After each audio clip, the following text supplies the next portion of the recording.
All right, this video is in response to the Sig failing, having to shake the gun to get the trigger to pull.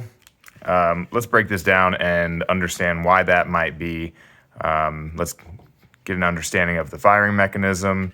This kind of applies to most striker-fired weapons, so I can show you on a Glock here as well. What might malfunction that would cause this. Generally speaking, when a striker-fired weapon is racked, there is a cocking lever that charges the striker, draws it to the back, and now your striker is under spring-loaded tension. What we do when we pull the trigger is release that striker forward. So let's take this apart real quick and show you that mechanism, how this operates. This is my Sig 365. I've been daily carrying this for over 3 years. I have 3,500, 4,000 rounds through it, something like that. Never a malfunction. Very, very reliable weapon. Let's take a look at this and see how these interact. So, as the gun is racked, the striker is charged to the rear and locked. Here we have a firing pin safety that will not let the firing pin go forward unless the trigger is actually pulled. So you'll see as I pull up, this little lever right here draws up as well. And this lever allows the firing pin safety block to push up and out of the way so that the firing pin will actually come forward. So this little lever here. This is your actual mechanism that allows the cocked striker that will be resting on this sear face. As that sear drops, the striker is allowed to move forward only when this trigger bar, firing pin safety block is depressed and up as well. How could his gun have malfunctioned in that manner? Let's take a look at this and understand. There's a few different ways. I've actually seen this happen on many striker-fired guns, most notably of which was a P80 and a 3D printed gun, as well as actually I've seen similar errors occur on my CZ P07, which is not even a striker-fired gun, but it does have a similar firing pin block safety. What I would like... hear my baby crying. It's okay, baby. What I would have liked to have seen was an actual breakdown of the gun to see what surfaces could have been worn or broken that might have been causing this. You can obviously, my gun's a little bit dirty, needs to be cleaned up a little bit, but there is no notable damage or otherwise malfunction or modification in here that would cause this to happen. What could have been causing it most likely is that the transfer bar inside, maybe if the fire control group had ever been out, transfer bar on the side that actually sends the mechanism of the rotation of the trigger back to drop this sear face. If that had been bent in any way, this might not have dropped fully to allow it to release the striker. What I've seen in the past was a out of spec on a 3D printed gun, an out of spec slightly rear takedown pin for the fire control group, and that allowed it to be sitting a little bit too high so that when the trigger was depressed, the sear face wasn't properly disengaged. And so yes, shaking the gun would have allowed this to drop out of the way and the striker to have moved forward. How it could have been broken or otherwise tampered with, again, upon reassembly of this gun, if one were ham-fisted, you can see how the firing pin block, this is just me, this is not me manipulating this in any specific way to make this error occur, but you can see that the firing pin safety block lever there is being forced backwards.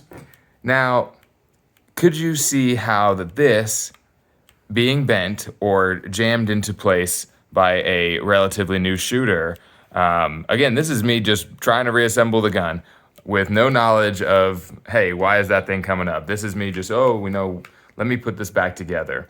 Well, if one were to jam that in, they could potentially throw their firing pin block out of spec, having it not actually lift up properly on the firing pin block safety, allowing that striker to move forward. So that is one possible cause, that firing pin block is not actually is being pressed upwards because that lever was damaged. Alternatively, if any junk had gotten underneath that transfer bar, I can probably take a little piece I could take a broken primer, I could take whatever, and drop it in underneath there. And you can see how having something, some grease, whatever, having something physical impeding the actual movement of that sear block, or sear, however you want to say it on this kind of gun, I'd say, this mechanism here, if anything was keeping this from moving down properly, shaking it would then allow that to come up and release the actual mechanism here to allow that gun to fire. Again, without taking that gun apart, you can't inherently fault the design of the pistol or say that, I'm not going to trust that gun again after they replace things, because this can happen on any gun. And actually, it's probably more difficult for it to happen on, I opened this up not actually realizing, never actually taking a real close look at Sig's design. I would argue that Sig's design is more reliable than a Glock style design. Ruger has this same style of a striker fired trigger mechanism here. You see how this mechanism for the sear catch or the striker catch on a Glock is very thin metal.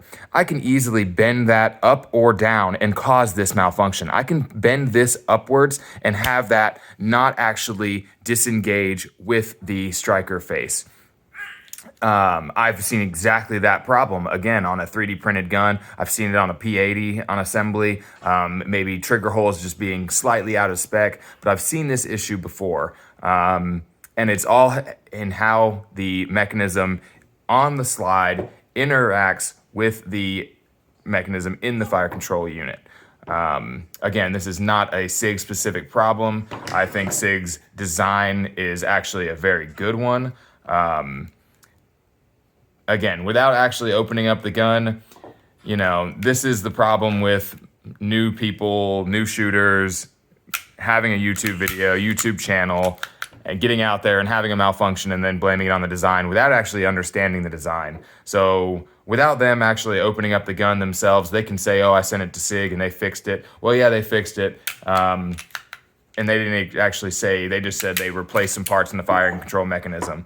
I would argue that either they bent the firing pin safety block and that actually had to be engaged by shaking it to get this all the way up and depressed, or they had something that bent or otherwise deformed their bar here, allowing that not to actually disengage with the striker assembly. Again, the video might as well be worthless. They had a gun malfunction and they sent it to someone else to fix it. That's all there is to it. Maybe next time if they had some evidence or an actual disassembly video, we could understand what's going on. But outside of that, just another YouTube video shitting on SIG for whatever reason without understanding the weapons themselves. And that's that.